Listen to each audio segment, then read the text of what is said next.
High বন্ধুরা, আসসালামু আলাইকুম সবাইকে। তোমরা সবাই কেমন আছো? আশা করি তোমরা ভালো আছো। তোমরাও অনেক অনেক দোয়া করো, আমরাও যেন ভালো থাকি। তোমাদের যেন সারাদিনটা ভালোভাবে কাটুক, আমাদের ওই সেম যেন কাটুক। তোমরা এটার জন্য দোয়া করো। আর ভালোভাবে কাটার কথা বলতে একটা কথা মনে পড়ে গেল। এই দেখো, আমি যে তোমাদেরকে বলেছিলাম যে হয়ে গেল 5 বছরের কাছাকাছি ব্যাঙ্গালোরে এসেছি।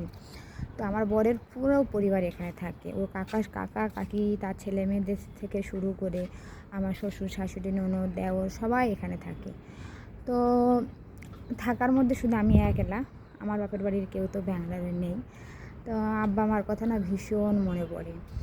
আর মারা তো মাই হয়, কেননা আমিও তো একজন মা। আমি তো খুব ভালোভাবেই জানবো, আগে হয়তো জানতাম না। যখন ভিডিও কল করি তখন তো মা একটু মুখটা দেখেই ব্যাস চোখ মুছতে শুরু করে দেয়। সেই জন্য 5 বছরে মনে হয় 3-4বার ভিডিও কল করেছিলাম। তো ভিডিও কলও সেভাবে করা হয় না, আর বাড়িতেও তো যাই না, এখানেই থাকি। আর আমার তো শরীরটা খারাপ, আমি কখন ভালো থাকি কখন মন্দ থাকি তার কোনো ঠিক ঠিকানা নেই। তো আমার বর সবসময় তো আমাকে সাপোর্ট করে, রান্নাবান্না করার, অন্যান্য কাজ করার, যতটুকু পারে মানে ঘরের তোমার মাসের মধ্যে মনে হচ্ছে 25 দিন ওই রান্নাবান্না করে।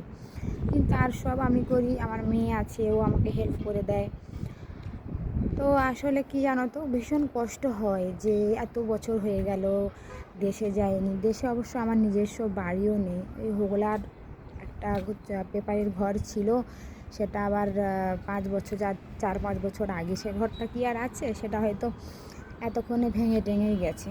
ঘরে অবশ্য জিনিসপত্র নেই, সেটা অন্য জায়গায় রেখে দিয়ে এসেছিলাম। তো বন্ধুরা কি বলবো, এই আমার এখানে ব্যাঙ্গালোরে একদমই একা। দুঃখের কথা সুখের কথা বলার মতো কেউ নেই। তাই বলবো যে তোমরা আমার বন্ধু হও, আমি তোমাদের সঙ্গে দুঃখের কথা শেয়ার করি। তোমরা আমাকে কমেন্টে জানিও, আমিও তোমাদেরকে কমেন্টও বলবো। আর বলছি তোমরা অনেক অনেক দোয়া করো যেন আমি বাড়ি যেন ঘর করে যেন যেতে পারি। আর আমার ছেলেমেয়েরা তো এখানেই পড়াশোনা করে। আমার ছোট মেয়েটা আর ছেলেটা তো একেবারে বাংলা লিখতে পড়তে পারে না, শুধু বলতেই পারে। নাহলে ওরা ওই কানাডা আর হিন্দি, উর্দু, এটাই ব্যাঙ্গালোরে যে ভাষা চলে তোমরা তো জানো। তো বাড়ি যাওয়ার তো খুবই ইচ্ছা হয়। বাড়িতে গেলে আবার দেখো, বাড়িতে যখন যাব তখন একটা মাসের জন্য যেতে হবে, 1 মাসের জন্য কাজ বন্ধ থাকবে। ঘুরে এসে 1 মাসের জন্য সেই কাজটা পাবো কি তারও একটা চিন্তা। তারপরে আবার বাড়ি যেতে হবে সবাইকে, বাড়ি গেলাম আবার সেখান থেকে বসে বসে এখানে রুমের পেমেন্ট করতে হবে। তো এইসব ঝামেলার জন্য না বাড়িতেও যাই না, আর না গিয়েও থাকতে পারি না। মনে মনে ভীষণ কষ্ট হয়। আব্বার বয়স বাড়ছে। একটা মজার কথা কি জানো তো, আমি চলে এলাম 5 বছর, কিছুদিন অনেক দিন তো আব্বার সঙ্গে ভিডিও কলে সেভাবে কথা হয় না। তো আব্বা দেখলাম ভিডিও কল করলো, আমার আব্বার দেখি সব দাড়িগুলো পেকে গেছে জানো তো। আমি বললাম, আব্বাজি তোমার তো সব দাড়ি পেকে গেছে, একটাও কালো চুল নেই। তাহলে ভাবো আমার মানে কি নসিব যে আমার আব্বা কালো কালো দাড়ি ছিল, সাদা সাদা একটু আধটু ছিল অবশ্য।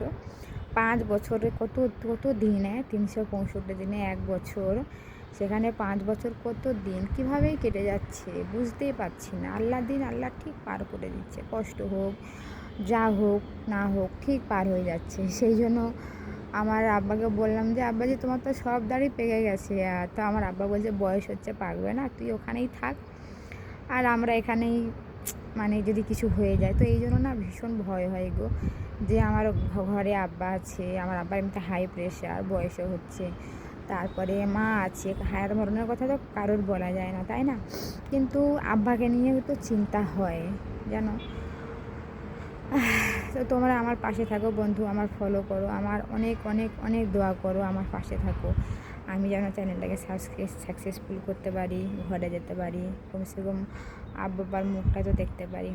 এই ঘরের পাশে শুনছি কতজন আর কত কিছু হয়ে যাচ্ছে, কিন্তু আমাদের দ্বারাই তো আর ফ্লাইটে হঠাৎ করে যাওয়া সম্ভব না। ট্রেনের টিকিট কাটো, 3 দিনে পৌঁছও, ততদিনে কি কাউকে পাবো? ততদিন তো কাউকে পাবো না। তো সেই জন্য এই কষ্ট আর কার কাছে বলবো বলো? ব্যাঙ্গালোরের মধ্যে তো আমি একা, আমার বন্ধু তোমরা, তাই তোমাদের সঙ্গে শেয়ার করলাম। তোমরাও কমেন্টে জানিও আমি খুব খুশি হব। আর তোমাদের দোয়া আমার জন্য ভীষণ প্রয়োজন, তাই তোমরা আমাকে আমার জন্য তোমরা সবাই দোয়া করো, সবাই।